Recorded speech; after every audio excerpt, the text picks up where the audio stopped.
tap on her face and it stays on her for focus.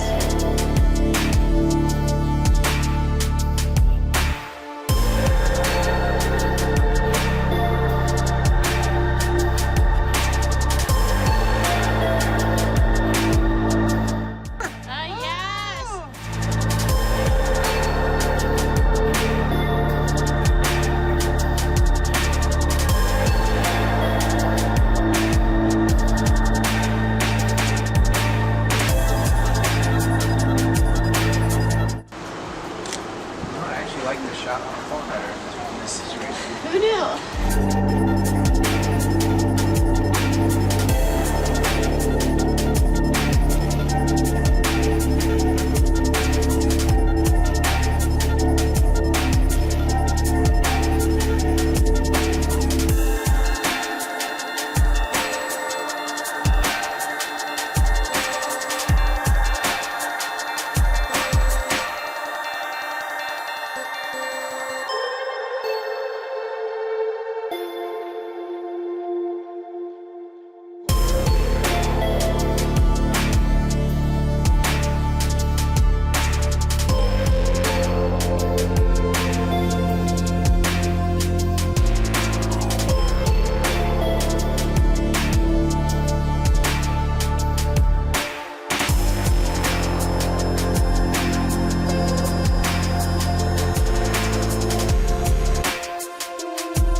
It's getting the right color.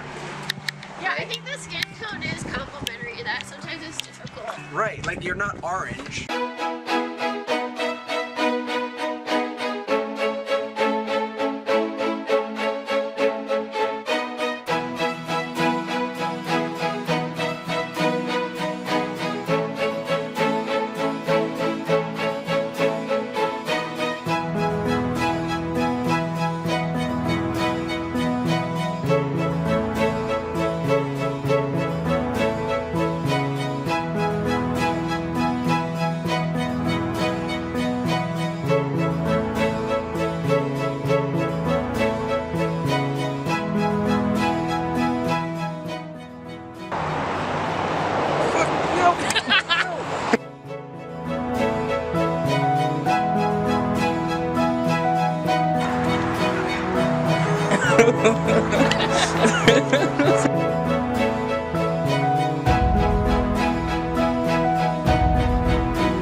The light behind you. So we're going to start by taking some photos just on the standard camera at the default zoom out.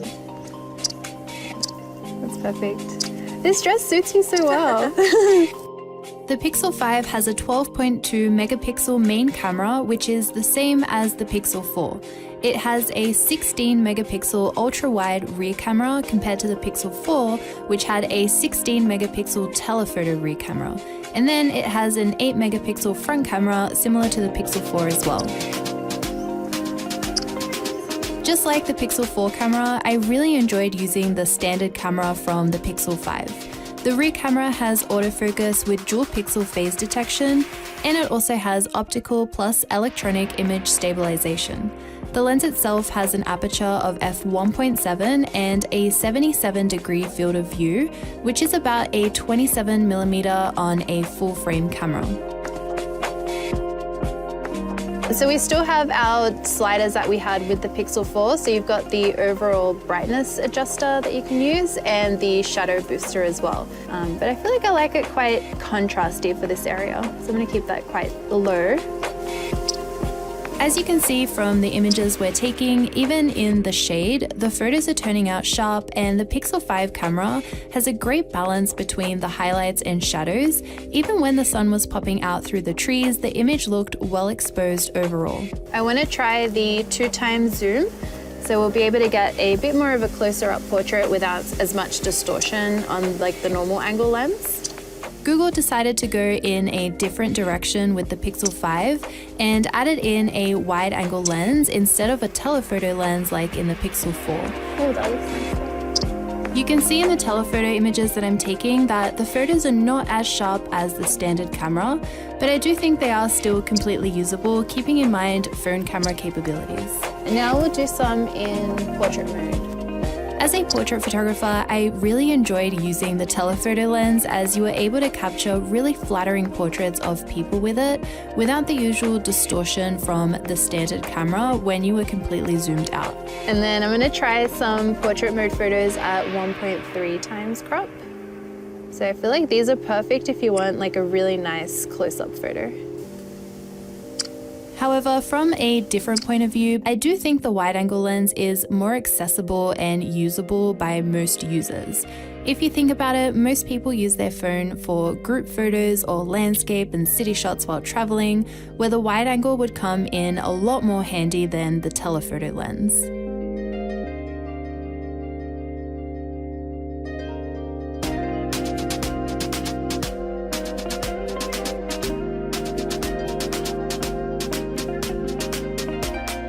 But moving on to the actual lens in the phone, I absolutely love using the wide-angle camera. If you guys have been on my YouTube channel before, I usually like to shoot portraits with a mixture of telephoto and wide-angle lenses, as I love the distortion it adds to a photo. I feel like it just has a really cool kind of effect. The wide-angle camera is 16 megapixels, it has an aperture of f2.2 and a 107-degree field of view, which is about 16 millimeters on a full-frame camera. And you can also use the little slider to zoom in and out as well, but I do like that they have the shortcuts for just wide-angle, normal, and zoomed in. I feel like it's very convenient. Yeah, that looks so cool. I like that. As you can see, the photos are much sharper with more detail than the telephoto images I took earlier. I'm also really happy with the dynamic range of these shots too. Steph and the foreground are very well exposed, and you can also see plenty of detail in the sky as well. I'm not using the Pixel 3. Seriously, if you take a lot of selfies, this might be the phone for you. That wide angle is not only really cool, but it's surprisingly practical. And the regular selfies look great, just like they did on the Pixel 2. All around, very solid selfie performance. Every time I use an Android phone, I instantly get used to the double tap to unlock, and then I start doing it on my iPhone. I mean, I don't know if it's better, I accidentally do it sometimes, but I do use it a lot. The camera interface feels a lot better this year. It's easier to flip between camera modes and feels much more familiar for an iPhone user.